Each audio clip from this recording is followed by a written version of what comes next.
You may have heard various stories and urban myths about debit cards, credit cards and cash machines, such as putting your PIN in backwards if you are under duress, thinking that it's going to call the police, or someone who's got some kind of device that can scan your card and take a contactless payment while you're standing on a crowded train.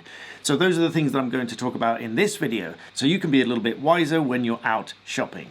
So welcome back, I'm the BlackBeltBarrister, helping you to understand law and helping you to stay safe with your cash. So first, let's dispel one of these urban myths by talking about the PIN number backwards into the cash machine.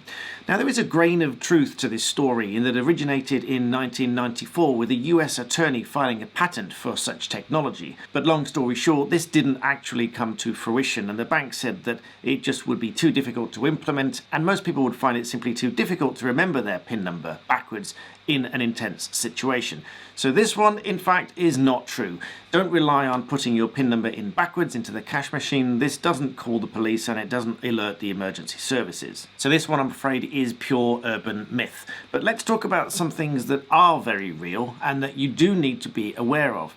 Now, by now, most people are aware that certain cash machines are going to somehow try to clone your card or steal your PIN number and things like this. But it's a lot more difficult to detect than most people realize.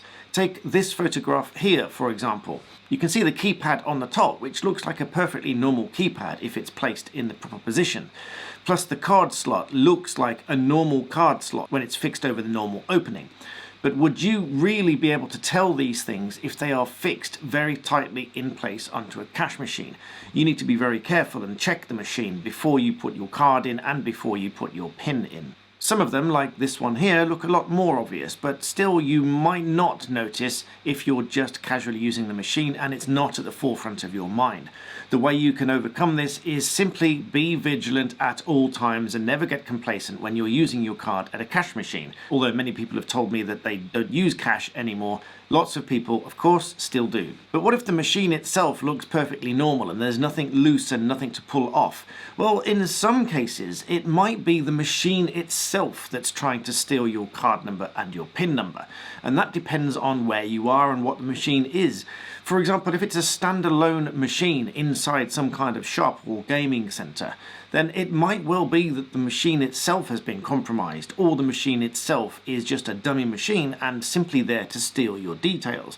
My advice in these cases is only use ATM machines that are attached to a bank and are clearly run and owned by that bank. And then you can be a little bit more reassured that it does belong to the bank and is a genuine cash machine. But still, don't let that make you complacent for not checking that there is a card scammer or a false keypad over the top. Always make sure that you check these things. So what about contactless fraud that you might have heard of? Many people don't think this is true, that someone can have a device to scan your card and take a contactless payment. Well, this one is in fact true, and Equifax says that more than £8 million a year is stolen by way of contactless card payments. And it's not necessarily limited to the amount limited for contactless payments either.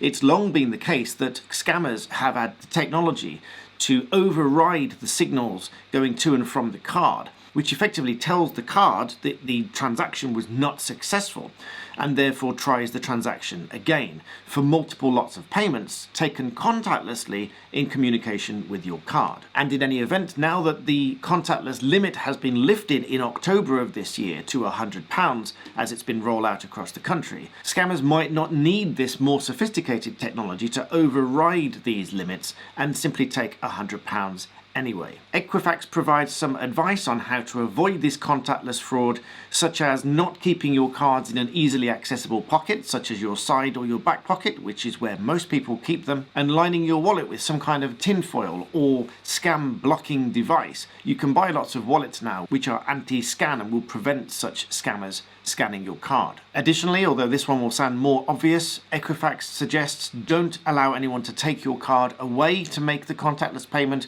Always keep it in hand and make sure you make the payment yourself. Equally, don't give your friends or family your card to make payments. As much as you might trust your friends or family, they might not be as careful as you, and they might give the card to somebody else to take away to make the payment and expose you to risk that you might not have agreed to yourself. Also, many people don't tend to ask for receipts these days for things that they've purchased, but I would urge you to always take the receipt, because this will be confirmation of how much money has been taken from your card. But the final two things that I would absolutely urge everybody to do at all times is keep a close eye on your bank statements at all times. Even if it's just for a £2 or £3 payment that you weren't expecting. One of the common tricks that tricksters and fraudsters do is take a very small payment from your card in the first instance. That simply tests that the card is active, and then later they will take a larger payment. Because the banks are quite alive to the fact that large payments might well be fraudulent. But if a successful payment has gone through and you haven't called the bank to say that this is fraudulent, then that is likely to be a less suspicious transaction because you've allowed that one to go through and haven't reported it as fraudulent. And that leads on to the most important tip of all for all of these things, is that if you do notice something that is unusual, you absolutely must respond as quickly as possible.